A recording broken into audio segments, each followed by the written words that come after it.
Assalamualaikum warahmatullahi wabarakatuh. Halo teman-teman semua, selamat datang di channel YouTube saya, Khalid Saloy. Channel yang akan menyajikan seputar apa saja yang ada di sekitar kita, yang pastinya mempunyai nilai manfaat serta berguna untuk teman-teman semua. Di episode kali ini, saya akan mengajak teman-teman semua untuk berkeliling di kota Pontianak pada awal tahun 2022. Seperti apa kondisinya dan ada apa saja di kota Pontianak di awal tahun 2022 ini? Tetap ikuti perjalanan saya kali ini. Perjalanan ini nantinya akan saya mulai dari suatu tempat, suatu titik ya teman-teman, di mana tempat ini memiliki nilai sejarah di masa lalu, namun tetap berguna dan bermanfaat sampai saat ini. Di manakah tempat dan titik tersebut? Pastinya teman-teman semua penasaran.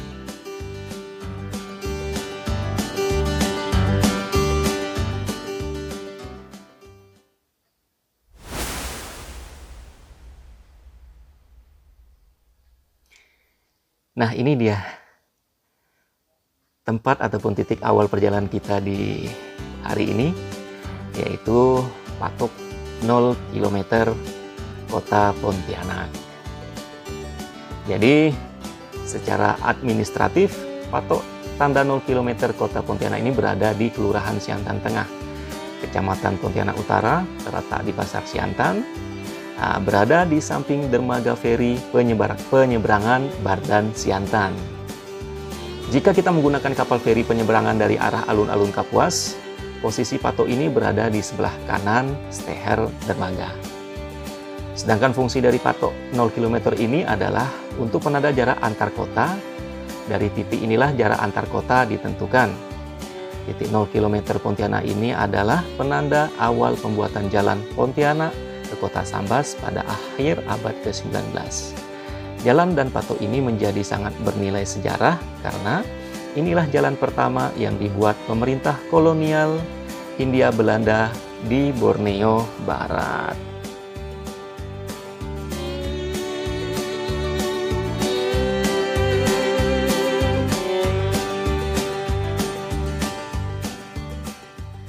Sekarang saya berada di Jalan Katulistiwa di Kecamatan Pontianak Utara. Jadi sambil kita berjalan mengelilingi kota Pontianak, saya pun akan bercerita ataupun menyampaikan sedikit informasi yang bermanfaat untuk teman-teman semua. Jadi kota Pontianak ini sendiri adalah ibu kota dari Provinsi Kalimantan Barat. Kota Pontianak itu sendiri juga dikenal sebagai kota Katulistiwa karena kota Pontianak dilalui garis Katulistiwa dan letaknya itu berada di utara kota Pontianak, tepatnya di Siantan ya, di lokasi sekitar ini ya, tempat saat ini saya berada.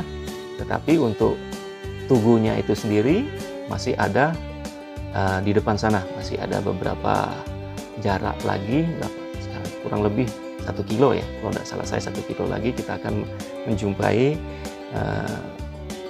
tempat di mana ada tugu Katulistiwa yang dilalui oleh garis Katulistiwa itu sendiri. Jadi kota Pontianak selain dijuluki oleh kota Katulistiwa,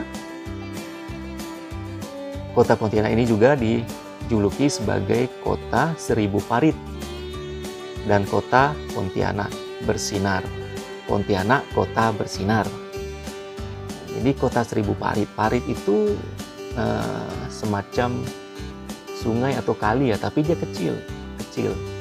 Di mana-mana di kota Pontianak maupun di kota di pinggiran pasti akan menemukan yang namanya parit. Parit itu kecil, tidak besar.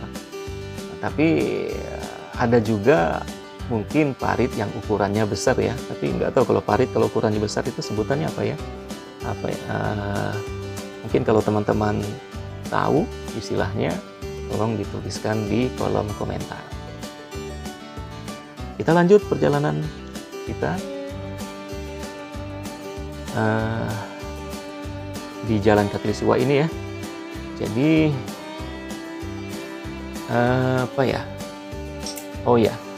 Kecamatan Pontianak Utara ini sendiri dibagi menjadi 4 kelurahan. Ada Kelurahan Siantan Hulu, Kelurahan Siantan Tengah, Kelurahan Siantan Hilir, dan Kelurahan Batu Layang. Nah, jadi Siantan Hulu, Siantan Hilir, Siantan Tengah, dan Kelurahan Batu Layang. Ya. Titik 0 km itu sendiri tadi berada di Kelurahan Siantan Tengah. Siantan Tengah. Sekarang kita lagi menuju ke Kelurahan Siantan, antara Siantan Hilir dan Siantan Hilir dan Batu Layang, Kelurahan Batu Layang. Di mana nantinya titik batas terakhir Kota Pontianak ini berada di Kelurahan Batu Layang yang berbatasan dengan kabupaten ya, dengan Kabupaten Pontianak kalau nggak salah ya, Kabupaten Pontianak atau Kabupaten Mempawah. Itu berada di Desa Wajo ya.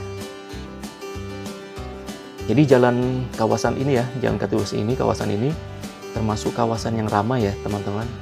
Jadi apabila teman-teman berada ataupun melalui jalur ini, tolong berhati-hati dalam berkendara karena jalan ini sangat padat ya di saat jam-jamnya, dan juga begitu ramai warga sekitar yang melakukan aktivitas. Nah, sebelah kiri kita ini ada kilang minyak Pertamina. Jadi kalau apabila ada suplai BBM dari luar Kalbar, ya mungkin dari Pulau Jawa ataupun pulau provinsi lainnya, sebelum didistribusikan ke SPBU ataupun pangkalan-pangkalan yang ada di Kota Pontianak maupun di kota-kota yang ada di Kalimantan Barat ini, pastinya melalui kilang minyak Pertamina yang ada di Kecamatan Pontianak Utara ini. Nah, di seberang Pertamina tadi, kilang minyak tadi itu ada PLTD ya teman-teman. PLTD itu pembangkit listrik tenaga diesel. Nah, di depan sana tidak jauh lagi kita akan melewati Tugu Khatulistiwa ya.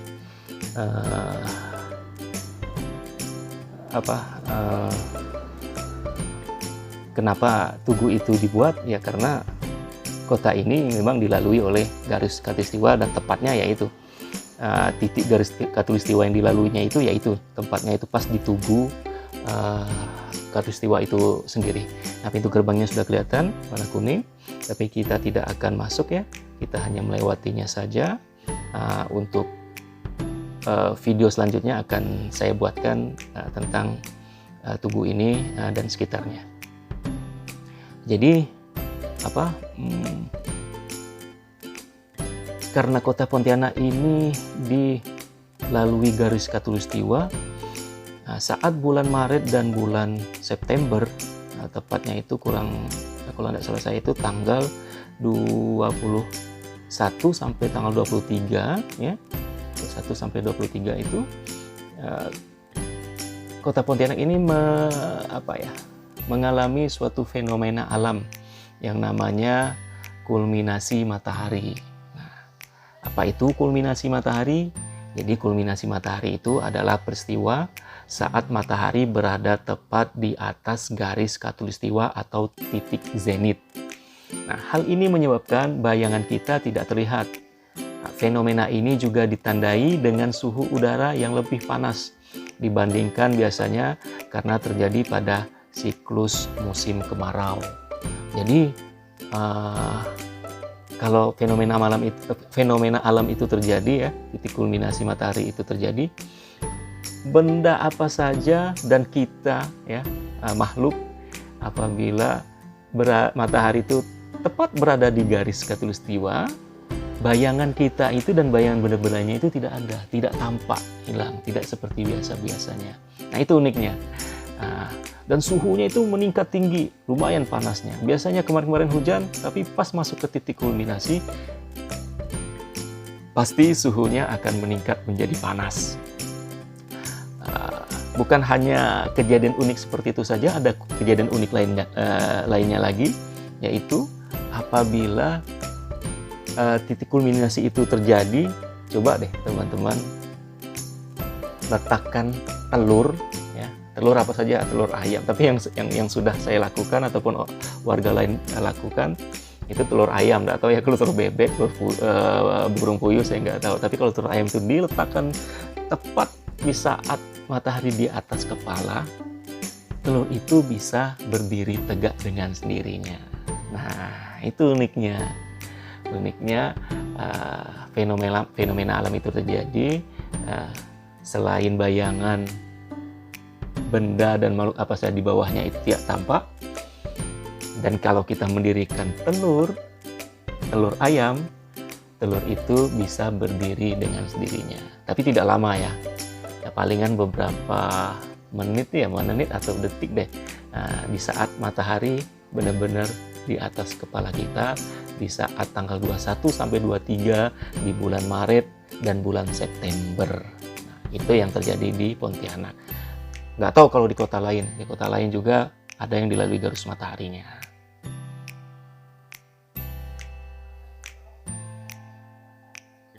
Nah, sekarang kita sudah berada di ujung kota Pontianak bagian utara ya. Nah, ini adalah gapura ataupun pintu gerbang di mana berbatasan langsung dengan Kabupaten Pontianak ataupun Kabupaten Mempawah yang ada di Desa Wajo. Nah, bisa dilihat ya teman-teman.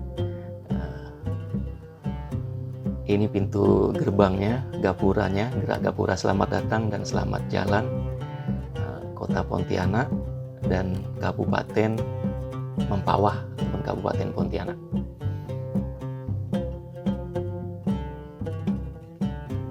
Di seberang sana itu ada sisi sebelah kiri kita, agak maju sedikit, di situ ada sebuah terminal ya, terminal bus kota, terminal bus antar kota. Dulunya, tapi sekarang kayaknya kurang difungsikan. Nanti kita lihat seperti apa kondisinya. Nah, ini dia. Pontianak, kota bersinar. Kenapa bersinar? Ya, seperti yang saya bilang tadi. Kota ini dilalui oleh garis khatulistiwa dan apabila memasuki iklim kemarau, Pontianak itu benar-benar bersinar dan sangat panas. Ya, kami yang sudah berada lama, mungkin memang lahir di sini, sudah sangat merasakan iklim tersebut. Yang belum pernah merasakan, mungkin teman-teman yang dari luar, pendatang, ataupun hanya sekedar pengen jalan ke Pontianak, silahkan berjalan di kota Pontianak di saat musim panas. Kalian akan melihat Pontianak bersinar dengan indahnya. Ya, gitulah.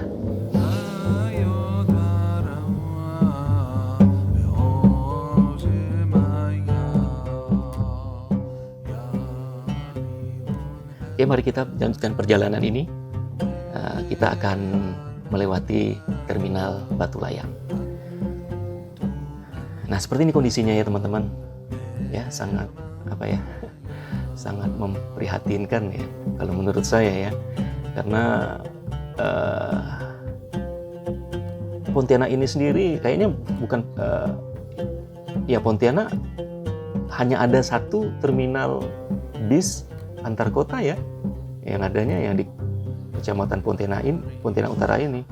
Karena kalau terminal yang satunya lagi, terminal antar provinsi ya, kalau tidak salah saya itu bukan berada di kota Pontianak, tapi sudah berada di Kabupaten Kuburaya. Nah, jadi ya mungkin sangat disayangkan ya, kota Pontianak yang menghubungkan ke kota-kota lainnya yang ada di Kalimantan Barat ini, mempunyai terminal bis antar kota dengan kondisi ya, coba ya teman-teman bisa lihat sendiri lah, ya kan? Tidak banyak bis yang ngetem di sini. Kalaupun ada tadi ya bis-bis perintis, ya tidak seperti bis-bis yang ada di Pulau Jawa atau Sumatera ya, yang bisnya itu besar-besar dan ya bisa dibilang mewah ya. Ada eksekutif, VIP, ya semacam double decker gitu deh.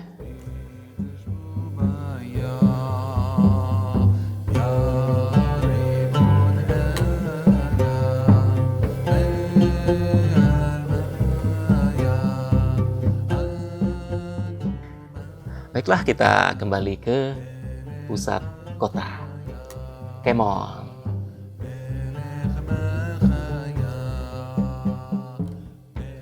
Nah, kita sekarang berada di sekitaran kilang minyak tadi ya, Pertamina yang tadi kita lewati, kita lalui.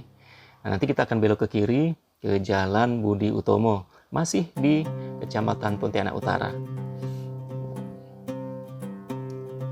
Ya, kita berbelok ke kiri. Jadi Jalan Budi Utomo ini bisa dikatakan jalan alternatif ya teman-teman. Apabila teman-teman semua itu yang ingin melakukan perjalanan keluar kota, ingin menghindari macet yang ada di sekitaran Pasar Siantan ya. Nah, Pasar Siantan itu termasuk kawasan padat. Seperti yang saya bilang tadi, ada saat-saatnya, ada jamnya, ada hari, mungkin bisa dikatakan tiap hari lah. Sekitaran Pasar Siantan, mulai dari ini ya, dari jalan apa ya di depan itu, kalau tidak salah saya Jalan Gusti Situt Mahmud sampai ke Pasar Siantan itu ya, itu macet, kondisinya macet.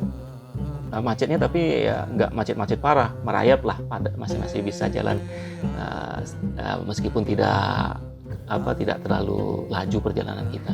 Nah, jadi yang pengen menghindari jalan tersebut bisa berputar ke Jalan Budi Utomo ini.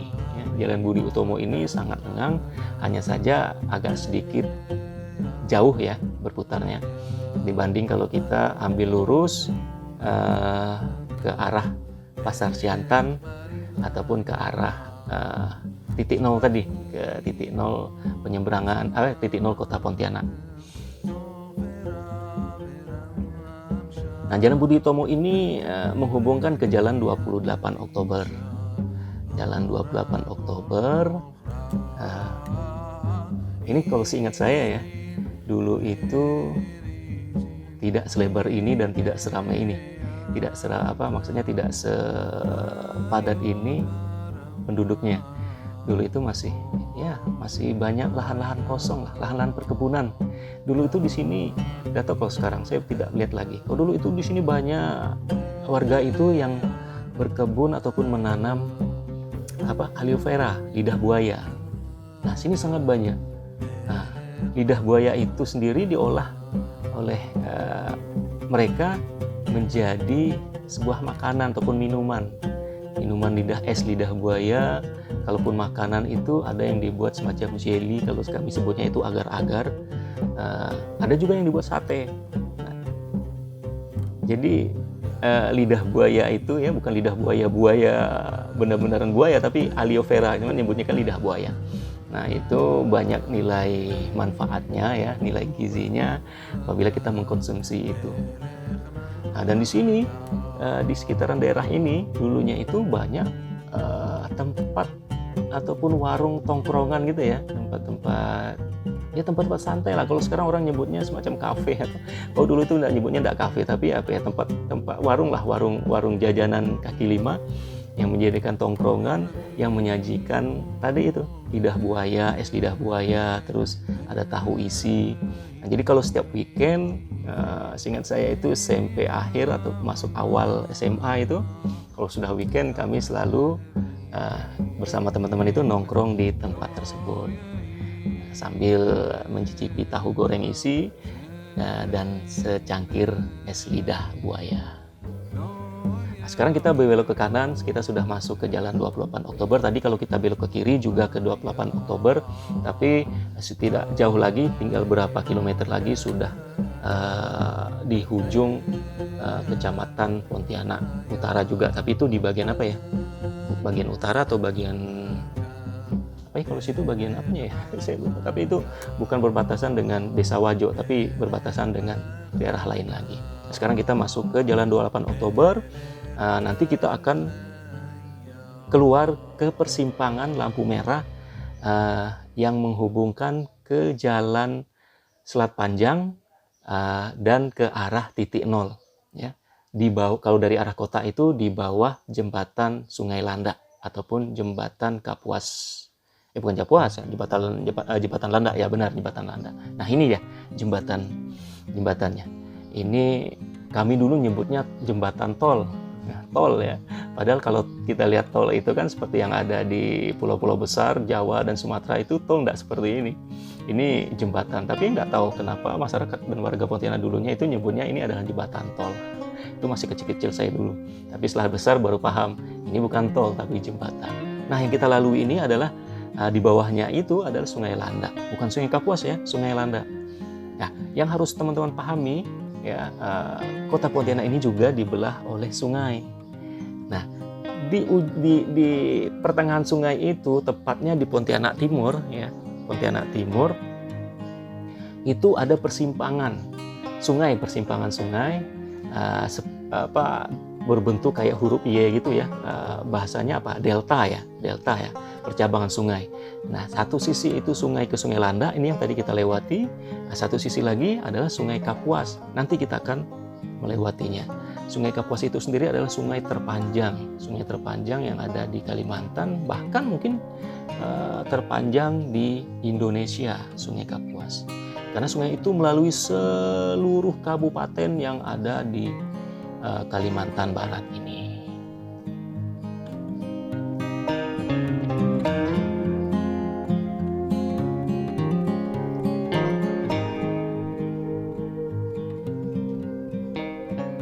Sekarang kita sudah keluar dari areal Kecamatan Pontianak Utara ya teman-teman. Sekarang kita tidak lagi di Pontianak Utara, tapi kita sudah berada di Kecamatan Pontianak Timur. Nah, seperti apa kondisi dan situasi Kecamatan Pontianak Timur? Kita lanjutkan perjalanan kita berkeliling kota Pontianak di awal tahun 2022 di episode selanjutnya.